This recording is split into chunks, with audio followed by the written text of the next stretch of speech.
and stigmatizing mental illness and destigmatizing mental illness, just so that we can have more understanding, and doing our best to really share practical tips and tricks and some tools when necessary that we can apply in our daily lives. So tonight we have another guest speaker, an amazing guest speaker, well sought after, an erudite speaker who has been in the space of doing this for so many years. I remember that she has started doing this when I met her in 2018 in Yaba. Her story was just phenomenal to me, and she has a very robust profile that my co-founder Omotola would be reading. But beyond that profile, what really touched my heart is her personal story. And I'm sure she'll be sharing some of that story today. So this is a safe space. If you have any question, please feel free to ask any questions in the chat box, and there would be room for Q&A later. So this is what we'll be doing today, and I would invite Omotola to introduce herself and read the citation. Hi, everyone. Good evening. My name is Omotola Adeyemi, and I'm a general adult psychiatrist in the NHS England. I'm also the co-founder of Minds and Beyond. That is the organization that has kindly put this together. I want to thank every single person in this space for coming today. And I just want to give a big shout out to everyone that joined early. Some people even joined way earlier than this. A big shout out to everyone. And to our guest speaker, like Busola has rightly said, this is the right woman for the job. They will say the right man for the job, but she's the right woman for the job. She's loaded, she's excellent. Permit me to read out her very impressive, audacious profile. Are we ready? If we're ready, I want to see thumbs up coming from wherever you are. Right. Dr. Adeola Adeyemi is a qualified psychiatrist, both in Nigeria and the United Kingdom. She's a therapist that is experienced in trauma-focused cognitive behavioral therapy and mindfulness training, as well as a mental fitness coach. With over 25 years of experience in the medical field, she's driven by a vision to help build a society where mental health is normalized and emotional well-being is prioritized. This passion led to her to start a company called Talk Mental Health in 2018, an organization dedicated to helping individuals live healthier and more fulfilling lives through innovative mental health interventions. Drawing on more than a decade of experience in the mental health specialty, she supports her clients in achieving holistic well-being, empowering them to become better individuals and lead happier, healthier, and more productive lives through her consultations, trainings, and therapeutic coaching services. In addition to her clinical work, Dr. Adeyemi is a passionate advocate for self-care, emphasizing the importance of preventive mental health practices. And if you may know, she is the author of You Deserve Bliss, a self-care guide to everyday fulfillment. As a sought-after speaker, she delivers engaging training sessions for both international and local corporate and religious organizations, shedding light on crucial mental health and well-being topics through various media platforms. She's a fellow of the West African College of Physicians, a member of the Royal College of Psychiatrists London, and a member of the Association of Psychiatrists in Nigeria. She received further training from Johns Hopkins University, the University of Washington, and the University of Edinburgh. Beyond her clinical practice, Dr. Adeyemi is deeply committed to advancing leadership, management, and health, with a particular focus on women's mental health, helping to combat gender-based violence and helping women to rebuild their self-confidence and self-esteem. Her dedication to global advocacy is evident through her voluntary work with the United Nations, where she actively championed the rights of women and girls. Currently based in the United Kingdom, Dr. Adeyemi serves in the National Health Service, contributing her expertise to the provision of quality mental health care services, where she received an award for her outstanding contribution to the well-being of doctors.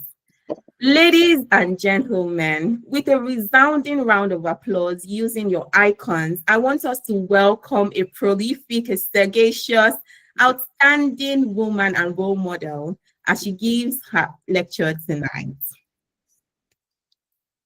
Wow. Sometimes I wonder if that was me. Was that me? Yes, very well deserved. Thank you so much. Oftentimes, you just look back at your life and you wonder how far you've come. The younger me would never have imagined that I would get to this place. And sometimes when I reflect, I go back to like 25 years ago when all of this started. I probably would just tell my younger self not to worry about the future, because at that time I probably did not know how much capacity I had. And over the last 2.5 decades of my life, my journey is a testament to the fact that the mind is powerful. Okay? I'm going to start with that the mind is so powerful that you never know how far you go unless you work so much on your mind and you capitalize on the fact that your mind is so powerful and you use that to your own advantage. That's what I would tell my younger self. Don't worry. Just keep working on your mind. Keep moving forward. You get there. Thank you so much for having me, Omotola and Adebusola. It's really an honor to be here. I appreciate everyone that is here today and some of my fans on social media. I know some of you are here as well. It's a pleasure to meet you.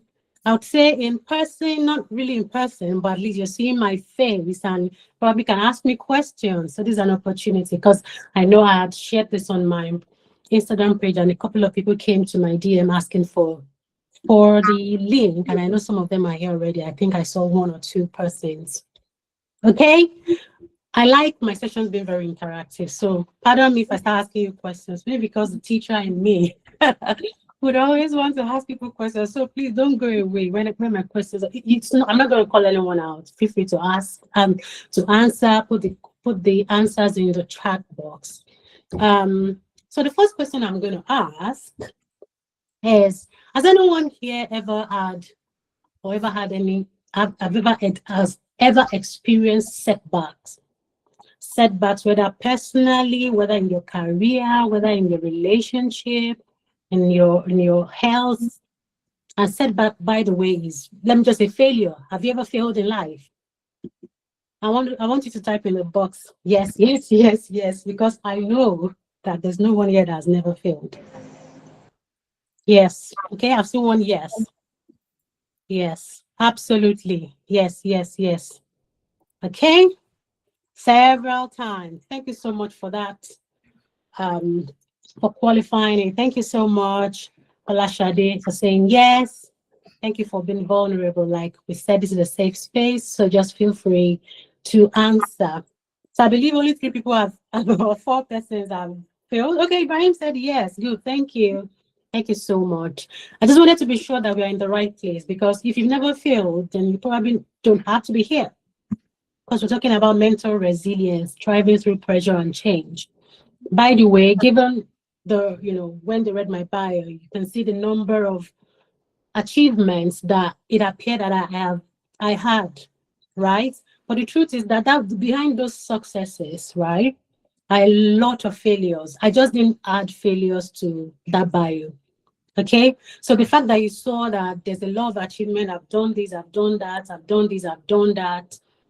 I had a lot of challenges, and I'm going to share this during today's webinar so that you understand that whatever stage of the life that you are at now, it's not the end for you. It's just the normal process towards your destination. And by the way, I always tell people there's no destination. Like the way I am today, if everyone is saying, oh, I want to be like Dr. Adeola, I always tell people, see, Dr. Adeola wants to be like someone else. Dr. Adeola is also working towards more goals, right? So there would never be like a destination, like when you get to a point, I say, oh, yes, I finally arrived. I don't want to achieve anything more in life. My point is, as you go on the journey, you begin to learn how to build the resilience, how to move forward. There will always be challenges. As I'm facing one challenge and I've overcome the challenge, I want to, I'm also preparing my mind that there's going to be another challenge. So it's not the end, because the more the challenges I face, the more victories I have and the more breakthrough. That's what builds character and resilience in me. So today we're talking about mental resilience. And I'm going to start by telling you my story. 25 years ago, I decided I want to study medicine. Okay, and I believe a lot of people usually would say that. I remember in secondary school, we used to play with my friends and, we'll sing Sandalili Sand. I don't even know whether it's the right way to sing it, but I remember then we used to sing that song. I'm a doctor in my country. How many of us know that song? Can everybody know me well if you look me? Oh, thank you, thank you. You will know that. I always said that I'm a doctor in my country. That's what I would say. And I remember a particular woman in my neighborhood then, in our compound, said, oh, I should just keep quiet. Just shut up. Everybody of us, we used to say, I want to be a doctor. See where we are today. I felt sad. I felt, when you have high hopes and if you remember how we used to sing that song, you probably would want to have like a stethoscope or dress like the kind of person, that career you wanted or that person you wanted to become. But we probably didn't have stethoscope. So we'll just do something that would look like you are. So if you're a nurse, you want to start giving injection. If you're a doctor, you want to start doing like your consultant. And with that confidence, I was, in the circle of the girls around, or my friends then, I was just I'm a doctor, it was my turn. And I proudly came out, only for someone to shut me down, which was like the norm then. I felt really bad. And it went on and on like that. People say, see, everybody said we're doctors, nobody can, And I was so bent on becoming a doctor that I started writing exams towards becoming a doctor. So I started with my JAMB exams. And I started failing these JAMB exams. And every time I failed the JAMB exam, I always remembered that story or that incident when the woman said, we all said so, right? But I never gave up. I continued to write my JAMB. So I wrote JAMB 4 times. For those who don't know what JAMB exam is, it's the entrance exam into the university in Nigeria. The entrance exam you have to do. And if you want to study medicine, there's a particular cutoff mark. You must almost want to score like 400 over 400 to be able to gain admission to study medicine. But I never met that cutoff mark. I struggled. I tried my best. I read. I went to, classes, tutorials just to prepare. But I never got that. Little did I know that I had an undiagnosed learning difficulty at that time. I did not know that I had an undiagnosed learning difficulty, because at that time, it didn't make sense to me that you sit down, you read, but appeared as if you're not understanding what you're reading. Anyways, I managed to gain admission to medical school. I struggled through medical school because my school then was LAUTECH. It was a very, the class was populated, like overpopulated. So for someone like me that had an undiagnosed learning difficulty, it was a challenge for me because I didn't understand what they were saying. I remember in 200 level, they said we had, the first time they did this biochemistry. I don't know if they're medical doctors here. Sorry, pardon me if you're not all medical doctors. So we have some complex courses in medical school where even someone that's just starting, you need to break it down for them to understand. So there's a particular time they said we're going to have a particular end, or like a test. We call it test. We call it an in-course or something. I started crying because I was like, how do I do this? I don't even understand. 100 level was okay for me because it was math, it was English, it was biology. Those subjects were familiar, but this was different. And the fact that we had about 500 people in a class that could only contain 100 people, and you have to wake up early to be able to sit in front, yet you don't even understand. The teachers did not even understand what they were teaching us. was that bad. So for someone that had an undiagnosed learning difficulty, it was difficult for me. And all I had then was now anxiety. I was going to class, you go to night class, I'll carry my big textbook, but you go there, you flip through those textbooks, I did not understand. So I failed. I had to repeat 200 level. So you see the journey to, how my journey started and how I had to learn how to build resilience because of my determination to study medicine. So if I wasn't determined to study medicine, right from the time when I failed JAM the first or the second time, I probably would have gone elsewhere. And I would never have become when you're not a doctor, how do you become a psychiatrist? I would never have become a psychiatrist. I would never have known that I had this inside, the capacity to impact and transform lives. I would never get to this. This part of my life would never appear if I had given up. So my point, or if you're taking note, I want you to take note of this. I want you to write this down, that the only way you can build resilience is never to give up on your dreams. Never give up on your dreams. You can take a pause. You can change your strategies. You can do whatever you want to do, but don't you ever give up on your dreams. No matter how difficult it seems, no matter how overwhelmed you feel, no matter how many people have told you that you can't do it, because they literally told me that I could not become a doctor. Can you become a doctor? I also told because I doubted myself. When I started failing, I thought, are you sure this is the way for me? Okay? But I needed to understand that sometimes the moments when you feel the strongest resistance to moving forward are the very moments growth is about to happen. Let me say that again.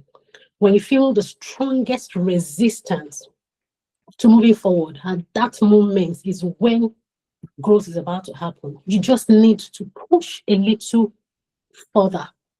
If you don't push, Thomas Edison tried several times. If he had given up, probably won't have light today. Abraham Lincoln tried several times and he failed. If he had given up, probably wouldn't have become who he became. You got what I mean? So my point is, let it sink.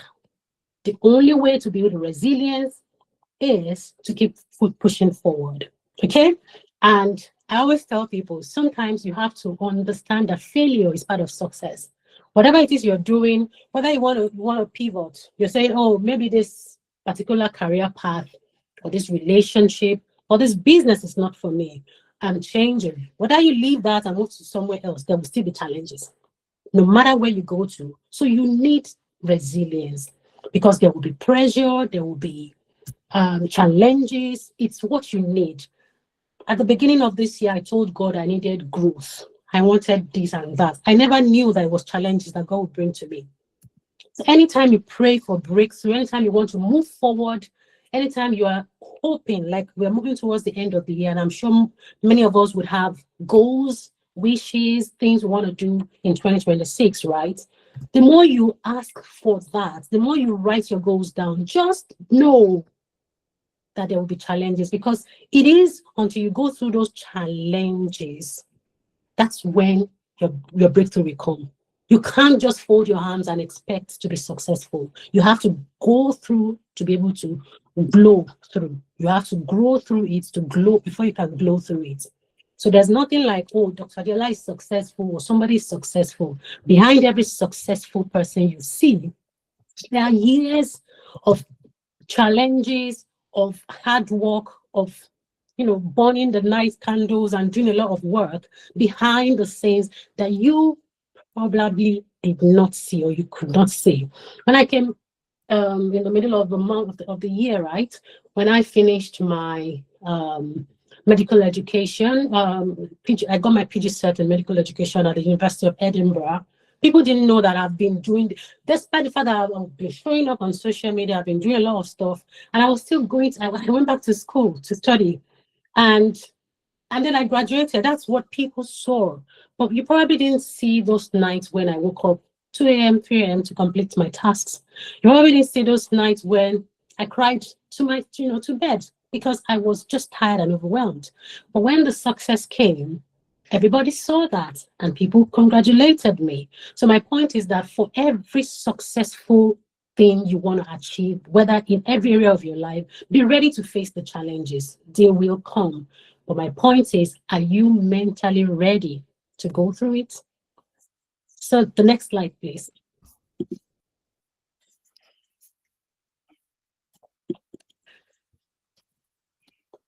Yeah. So what is mental resilience? It's simply your ability to bounce back from setbacks. Like I said, failure is an integral part of success. And I always tell people, it's better you fail forward and fail fast. Learn whatever lessons you want to learn. Stop delaying it. And otherwise, the breakthrough won't come. The future you've been hoping and wishing for will not come, except you fail. You have to learn to fail forward. Like, let me learn whatever I want to learn now. I want to fail forward. I want to fail fast and quickly build the resilience that I need to build so that I can move to the next phase of my life. So your ability to bounce back from setbacks is what resilience is. And it is an important pillar of success, okay? Because without it, it is impossible for you to excel in anything you do. So you have to know what are the components of being mentally resilient. How can I build mental resilience? What are the things I can do daily to boost my mental resilience, okay? Because like I said, except you are not living, don't expect challenges. If you're living, there would always be one challenge or the other. Next slide, please. Yeah. So moving on to the next slide, I'm talking about the core pillars of mental resilience. I want, when we're talking about there's mental resilience, emotional resilience, you can use them interchangeably. And it is very important for you to know that some people would say resilience, they won't put mental. I decided to put mental resilience because I'm a mental health professional, and I believe that the mind, the mental health controls almost every aspect of our lives. So I thought saying mental resilience would be more beneficial for the purpose of today's webinar. So the first component of the first pillar of mental resilience is self-awareness. These are very simple things that you just need to take note of and become aware of. And it's not complex. Like, I don't want you to see it as something very big or huge. It's just something that you just have to incorporate into your everyday life as simply as you can. Okay? Don't think, oh, Dr. Adeola has come and given us one big, huge lecture. Okay? I'm going to simplify it as much as possible. So one of the core pillars of mental resilience is self-awareness. And self-awareness simply means understanding your feelings, your emotions, your thought, understanding yours, becoming aware of your feelings, your emotions, your thought processes, and that of others. Let me say that again. Becoming aware of your thoughts, how you think, how you feel, your triggers, what makes you happy, what makes you sad, and that of others, and how others see you. Okay, because I could say that I understand myself, but when it comes to success, relationship is very important. So it's not just about me, myself, and I. It's very important how you relate to people, because you're definitely going to have colleagues at work. You're probably going to be in a relationship and be married, or you're still willing to get married. You probably have a relationship with your parents, with your siblings. So relationship is golden, and it's very important for you to become aware of how you feel and how others feel about you. So that helps you to have smooth interpersonal relationship with people. So, and how do you develop self-awareness? Just understand that there's something called self-awareness. Pay attention to yourself. I tell people, take 5 to 10 minutes every day to reflect on what your thinking patterns, what are the things that happened during your day, and how did you react to them? Why did you react to them? Simple questions like that. Get a journal and write things down. Trying to express what happened during it makes you become, just to know yourself. You sit with yourself and get to know yourself. That's how you develop self-awareness. And that takes me to the next one, emotions regulation. So if you become aware of your thought, and you know that the thoughts would always affect our feelings, and our feelings are behavior. Okay? So if you have become more self-aware, you are able to know when something is off about your emotions. You know, emotions are fleeting. By that I mean they are changeable. So you can be happy 1 minute and something happens, somebody says something, and that spoils your day, right? Makes you feel sad and whole. So you need to be able to know how to self-regulate and get yourself back to your normal, usual emotion that would keep you going, because you can't think negative thoughts and expect to be happy, right? So you need to know what to put in your mind. You need to know how to understand your emotions. You need to know what to do to help yourself get better, maybe deep breathing exercise, all those things that would empower your mental health. I'm saying this because these are the simple things you need to do to build mental resilience. For example, let me say this. If you are expecting a particular result, or maybe you've applied for a job and you're expecting some, maybe that they said they'll get back to you, and you thought you probably did really well during the interview, and they came and they said, oh, unfortunately, this and this. You're not expected to jump for joy, right? You'll be sad. You're expected to experience emotions like sadness, disappointment, resentment, because maybe someone else, maybe a friend of yours now got it. You become envious of the person. A lot of variety of emotions there. But my point is, how do you regulate these emotions such that they don't affect how you then live your life going forward? Let me explain how you could do that. So if based on off of that experience, you now say, oh, this interview is not for me. I don't think that job is for me. I don't think I can ever do that kind of job. I'm not intelligent enough to go through the interview and to even secure the job. So I probably would look for a lesser job, or something that is less than this kind of job. You've already made up your mind based off of that experience you had. And that's where you can't bounce back and build mental resilience. So you need to be able to regulate your emotions and separate your identity from your experience.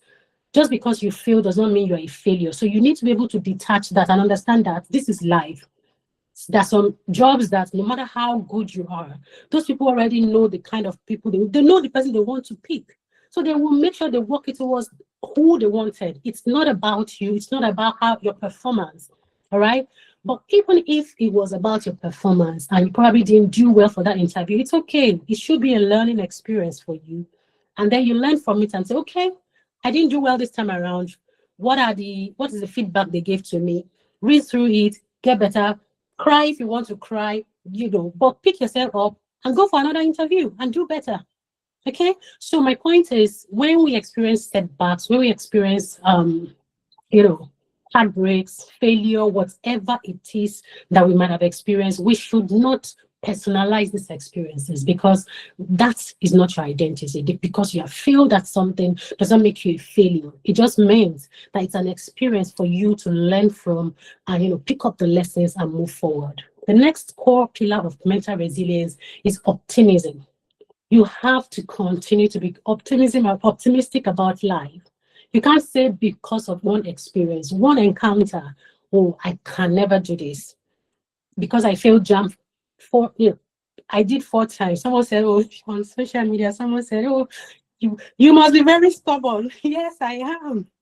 I am very, I don't give up. I do not give up. I do not give up. So some people would have attempted jump once, or at most twice. Maybe the first one was a mistake. By the time you do the second time and you did not fail, what are you doing the third time? But I did not give up until the 4th time, until I got my admission, what I wanted. So my point is, you have to be optimistic. And how do you develop that? You have to find ways to ginger yourself. I call it ginger. You have to affirm yourself. You have to tell yourself, I can do it. You have to I'll tell you a story. I just remember the story now. I remember I have shared it on social media. I hope I'm looking at the time. You have to be optimistic, because I know that it's not always easy for you to have failed and then expect to be optimistic. Why am I smiling? I just failed. I should not be smiling. But you have to understand that failure is part of life, and you have to find ways to get yourself back to that optimistic person you are. So my story is, when I was I think I'm in 500 level, was it pediatrics? I did pediatrics exam for some pediatrics pediatrics is that part of medicine that take care of children. So it's used to be very, very tedious, very delicate, very, you know, and very, very, very difficult, I would say, because of the fact that we're taking care of children. So during that, the final exam, the examiner literally told me that I failed. Like I did my, you know, when you face the examiner, the examiner said, just, this one has failed. Oh my goodness, I got out of that place and I told myself, no, I can't fail. Oh my God, I cried.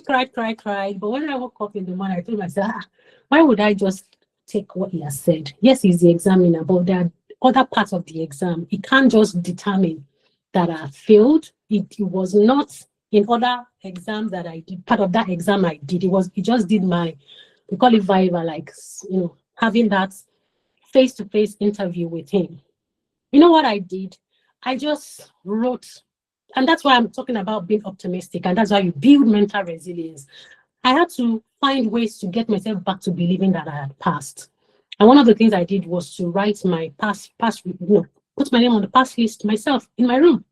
I wrote my matric number, I wrote pass, and I pasted it by my bedside, and I was seeing it every day. I used the power of visualization to bring it to reality. I was seeing it every single day.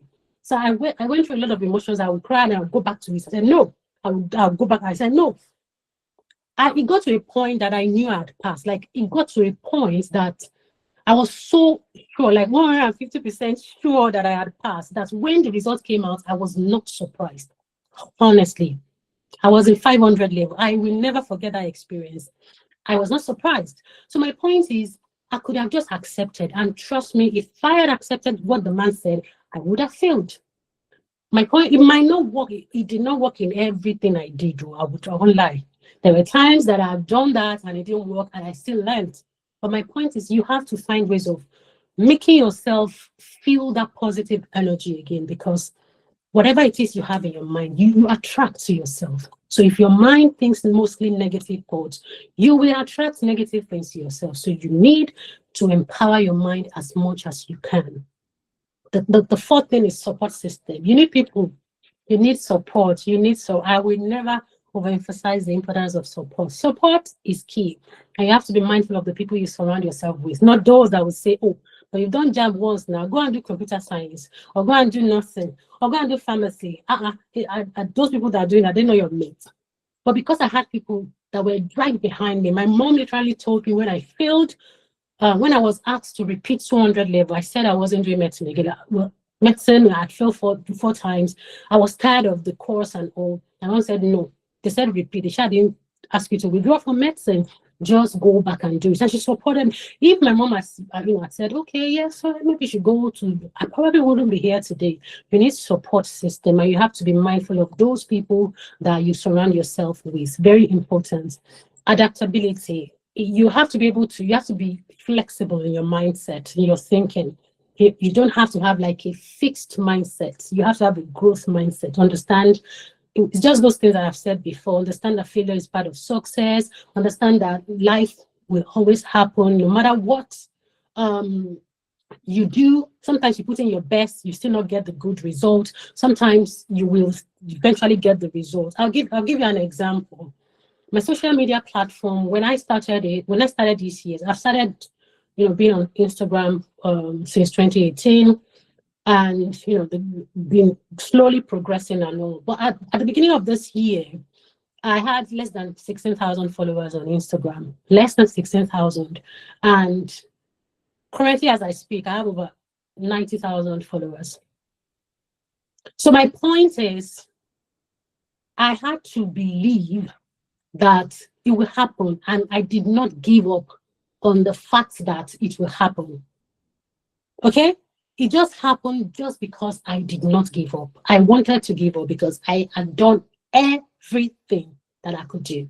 I was, doing a lot of ads, trying my best, but it did not work. But because I did not give up, because I had growth mindset, because I believed that, well, what if this? Let me try this strategy, speaking to people, trying different things. And eventually, I was able to get the right strategy that worked for me. You have to have a flexible mindset if you want to be mentally resilient. You can't just be fixated on this is my way. This is what works for me. This is what works for people. You have to be able to start testing, test run. You people, those people that have been following me for a very long time would know that I've tried so many things, so many strategies, so many contents, a lot of things. I kept, dabbling into so many things just to see what would work. Flexible mindset is what will give you mental resilience. Very important. And the final thing is purpose. You can never be tired of your purpose. If it is your purpose, you will not give up. If it is your purpose, you will not give up. So that's the very reason why you have to find your purpose and fulfill it. Find your purpose and fulfill it. It is not too late to fulfill your purpose. It is not too late. Find your purpose and fulfill. You will not be tired. You will not be tired if it is your purpose. Next slide, please. So find your purpose. What excites you? What makes you happy? Why are you here? And purpose is not rocket science. It's just something that keeps you alive, that makes you happy, that brings that joy in you. That's what gives you that sense of satisfaction. So even when you are faced with challenges, because you're following your dreams and you're fulfilling your purpose, you will not be tired. I continue to show up on Instagram even when I wasn't getting the kind of engagement I wanted. But I still showed up because I'm passionate about it. I do it with the whole of my heart. Like with oh my God, I go live, I do a lot. Even when just one person would like, sometimes I would like myself. I will comment myself because I just loved it. And now that I have a lot of engagement, a lot of people seeing what I do, I'm still grateful because I'm passionate about it. I always show up, whether I'm tired or not, I will show up. So that's my point. If it is not something that I love to do, I probably would have given up. Find your purpose and fulfill it. When you're stressed and you're overwhelmed, it can affect how mentally resilient you are. And that can affect your mental health. Can lead to anxiety, can lead to depression, can lead to burnout. And I must say, this is a safe space. I've experienced all of this. I've experienced anxiety, I've experienced depression, I've experienced burnout, because I'm this kind of person that is very ambitious. So I keep, like I said, there's no destination. You always want something. Once you're done with it, you want to move to the next. So that's the kind of person I am. So I'm currently in training towards becoming a forensic psychiatrist. So it's a new area. For those who don't know, forensic psychiatry is the interface between the law and psychiatry and mental health. So what it just means is that people that have got mental health, people that have committed an offense and have mental health issues, we are the people that step in to take care of them, basically. So because I'm stepping into that, and law is an area that I'm not quite familiar with, so was very challenging for me. And of course, I experienced anxiety because it's stressful, because it's overwhelming. It affected my mental resilience. I almost wanted to give up. But like I said, I did not give up, and I'm about to round off. I'm about to become a consultant forensic psychiatrist. My point is, yes, you will feel stressed. Yes, you will feel overwhelmed, but it should never be a reason for you to give up. So when I had depression and anxiety, what did I do? It did not mean that I should give up doing what I was doing. What I did was to resolve the problem. Not resolve the problem, like treat the illness, basically, and find a way of adjusting my perception of what I was going through. So I had to change my mindset around the training program itself. That's what I did. And that helped me see it in another light, and I experienced lesser stress. I did not take things too personally. I got a lot of critical feedbacks, a lot of, people, my supervisor literally telling me that, are you sure you want to do this? Are you sure you can become this? And that really affected how confident I felt in myself, about myself, despite the fact that I have been in psychiatry for a very long time. It made me feel like, are you sure you know this? Like they're questioning the years of training I've had. But my point is, I did not let that, I didn't personalize that. I had to change my mindset and make myself, I had to give myself grace. Like, this is a new area. Number one, you were never into forensic in Nigeria. Two, you came into the I've been in the United Kingdom for just 5 years. I've had to learn a lot of things. And the criminal justice system is a different area that I had to start learning. I had to give myself grace that take it easy on yourself. It's a normal thing to experience this challenge, especially because this is an area that you don't know. Just do it. Just give yourself grace and don't be too hard on yourself. That helped me. So I didn't stop my training. I'm almost done. By next year, I'll become a consultant forensic psychiatrist by the grace of God. But it also built more resilience in me. And despite all the critical comments that I got, I still got an award. As the higher training of the year. Highly commended. My point is, if you do not give up, you have it in you. The only problem is that we're quick to give up. We are quick to just say, oh, this is not for me. I also almost did. Honestly, they said, oh, maybe you should go to adults. Maybe you should do. For those who don't know, we have psychiatry, we treat mental illness, right? But we have different subspecialties. Like adult people that treat mental illness is in adults. Child psychiatry would treat mental illnesses in children. So for me, as a forensic psychiatrist, I would treat mental illnesses in offenders. Okay? So because that has to do with law, it's as if I'm studying law again. Like I'm studying law, studying medicine. So it's a lot. I had to give myself grace. And I'm making a lot of significant progress just because I did not give up. So yes, I was anxious. Yes, I was depressed. Yes, I was burnt out, but I managed. So my point is, anytime you're experiencing depression, anxiety based off of some challenges you're going through, don't give up. Don't say, oh, I have mental illness. This is not for me. No. Treat the mental illness. Move forward. Treat the mental illness. Re-strategize. Move forward. By the time you're able to cross over, just imagine by the time I'm done and I become a consultant for it, I will have a lot of story to share because I'll be able to confidently say this was what I went through, but because I did not give up, I was able to do this. And then my resilience, the confidence I have in myself would increase based off of that. So I think I'm almost done, right? Yeah. So this is just as I wrap up, I think I have 2 more minutes before we go into question and answer. How to build mental resilience is basically what I've been saying all, over the past 45 minutes or 40 minutes thereabout. Start with the right mindset, which is a flexible mindset. Identify your values and stick to them. That has to do with finding your purpose and fulfilling them.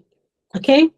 Very important. Be clear about your values from the beginning and stick to them.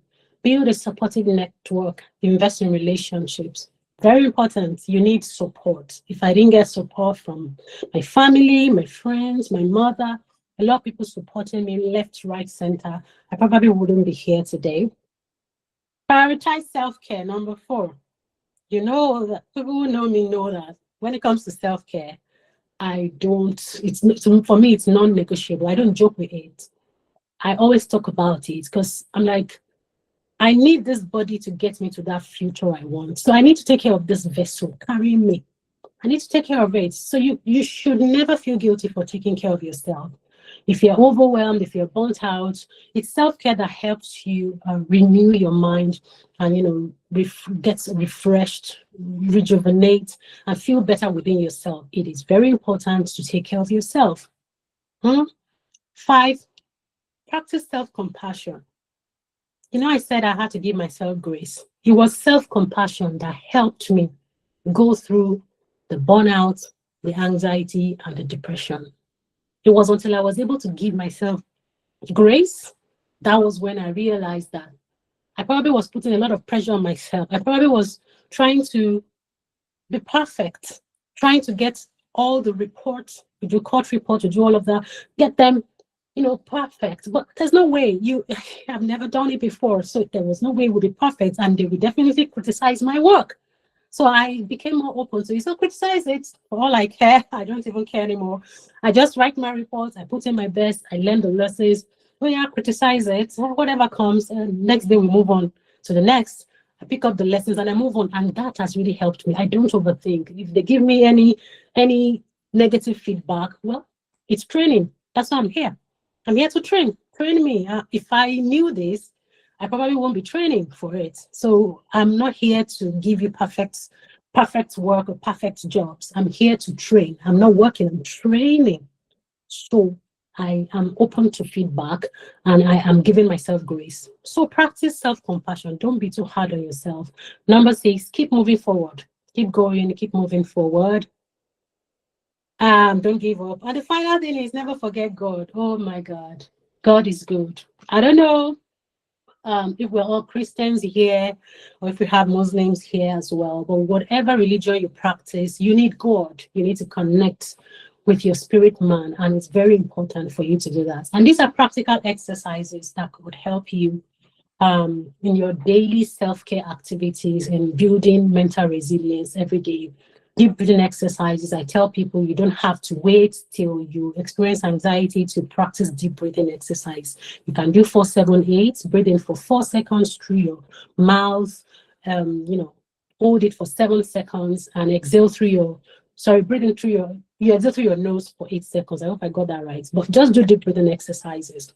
Then mindfulness, mindful meditation, grounding techniques, the 5-3-2-1 grounding techniques, daily reflection, like I said, take 5 to 10 minutes every day to reflect on how your day went. Who got me angry? Why did the person trigger me? Sometimes the reason why you're triggered by another person is because you have some unhealed trauma that you need to work on. So don't personalize what people have done. Look inward and start working on yourself. As a matter of fact, you can't even control what they've done to you. You can control how you respond to it. So just work on yourself. It's very important to do daily reflections, 5 to 10 minutes every day, maybe towards the end of the day, to think about how your day went. Then scheduling pause moments. So you don't have to always be on autopilot. Always try to take a pause and think about what you're about to do. That helps you become more self-aware. Set healthy boundaries, practice saying no, connecting with your support network as well. Always remember that mental resilience is not about being unbreakable. Like I said, I had depression, even though I'm a psychiatrist, I had anxiety. I don't keep this away from people because I want you to know that it's okay to have all these things, but it's about becoming stronger each time life tests you. Okay, so yeah, I was tested, but I picked myself up and I'm stronger and better today. So every small daily habit is what will create long-term emotional support. Emotional strength. Start small, stay consistent, and build from within. Thank you very much for having me. I think that's the end of my presentation. Amazing. Thank you so much, Dr. Adeola. That was electric. Thank you so much. I want us to show our appreciation by giving a virtual round of applause. I can see hands raised. I can see questions in the chat box. This was nothing short of excellent, as you can see.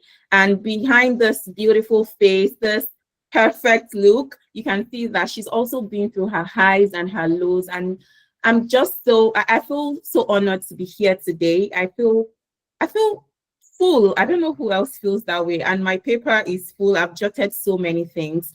I know that we have very little time to get into the question and answer session, and we're going to finish very soon as well. So the first question, Dr. Adeola, thank you again. Sorry we couldn't give you a breather. We just need to go back to back. The first question in the chat box says, this is from Tiwata Olashibikon. How do you know when to persevere on doing the same thing? That's the question. Then when to change the strategy and when to port. Like, how do you know? Do you continue? Do you change strategy, or do you japa? Which one?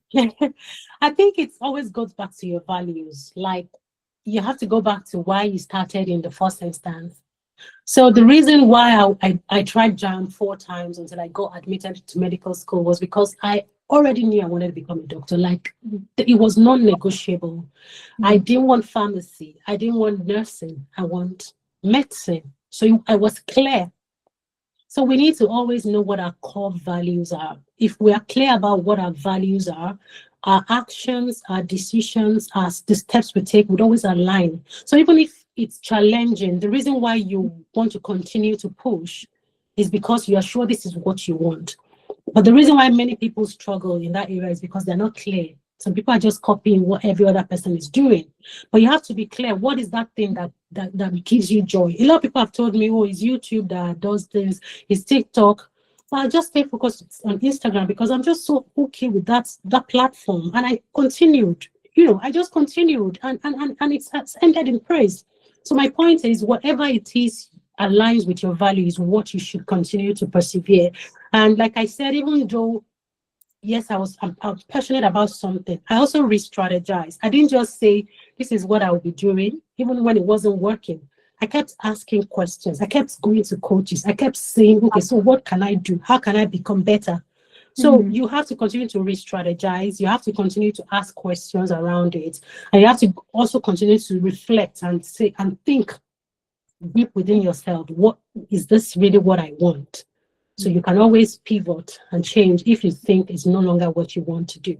So that's my submission on that. Thank you. So it still drives us back to what's your purpose and are you flexible enough even when things are not working? Thank you so much. I've seen Phoebe's hand. Phoebe, you can ask your question, please. After Phoebe, Romoke, you can go.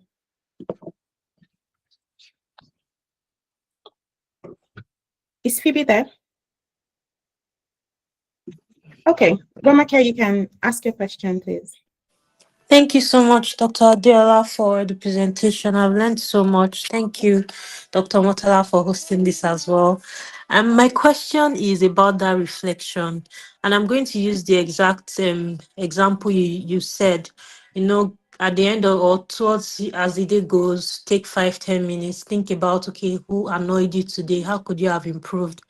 My issue is reflecting on who annoyed me only annoys me more when I remember that point. So what are the markers? Like, what am I reflecting against us and saying, okay, using this as a marker, this is what I should improve. I don't know how to express myself clearly, boy.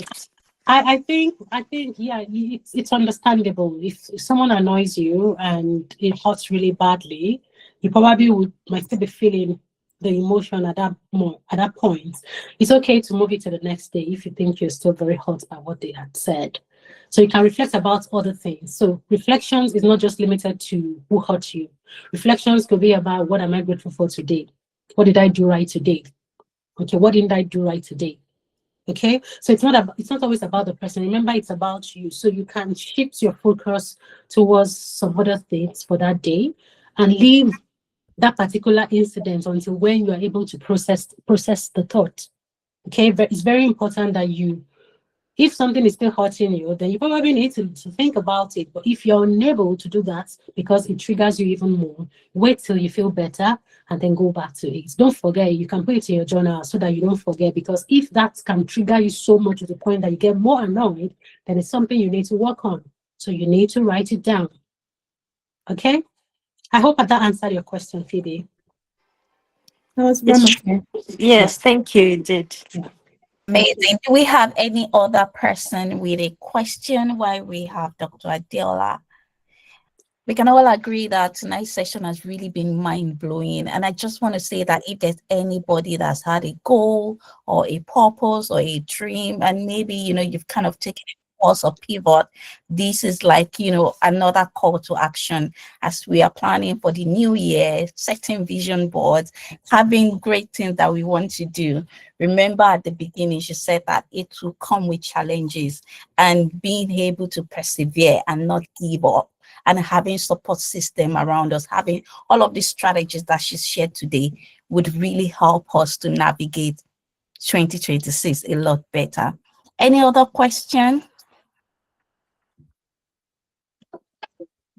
In the absence of none, oh, a lot of people are saying the feedback form is not opening, and I've shared it again. I have it open here. Yeah, same here. You Say, can, yeah, if you drop your email address, please we would share it, but it's opening here. I don't know why it is not opening. well, thank you everybody for joining. Thank you everybody for joining. A lot of our colleagues joined, even our teachers, Dr. Majeko Dumi, Dr. Lashebi Khan, Dr. Olaposi. I mean, if I miss anybody's name by any chance, I'm really sorry. Omotola, you can pitch in if you remember anybody that you spotted, but we want to say a very big thank you to everybody that joins today's webinar. Yeah.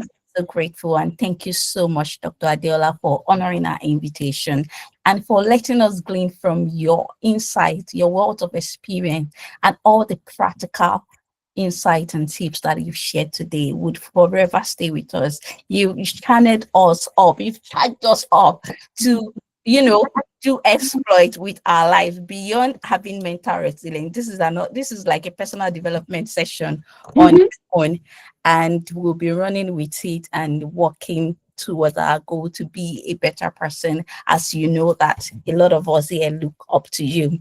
So we are very happy that you're here today, and thank you for honoring our invitation. Thank you, everybody. We are going to be back in January with another session.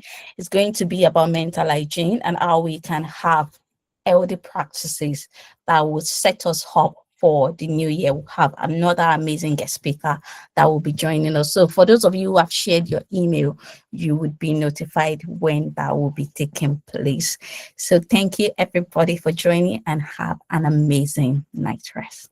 Thank you. Thank you, everyone. And if you want to follow Dr. I think I would say, please follow Dr. Adeola. This is her link at talkmental.health on Instagram. She drops gems all of the time, and this is only the tip of an iceberg. So please follow her, engage with her posts, share with other people, because this is not just about talking or just talking about things that are not relevant. These are useful life skills, and we want as many people to benefit from this as well. So thank you everyone for joining, and see you next month, same station and same time. Stay blessed. Bye. Thank you. Bye. Thank you.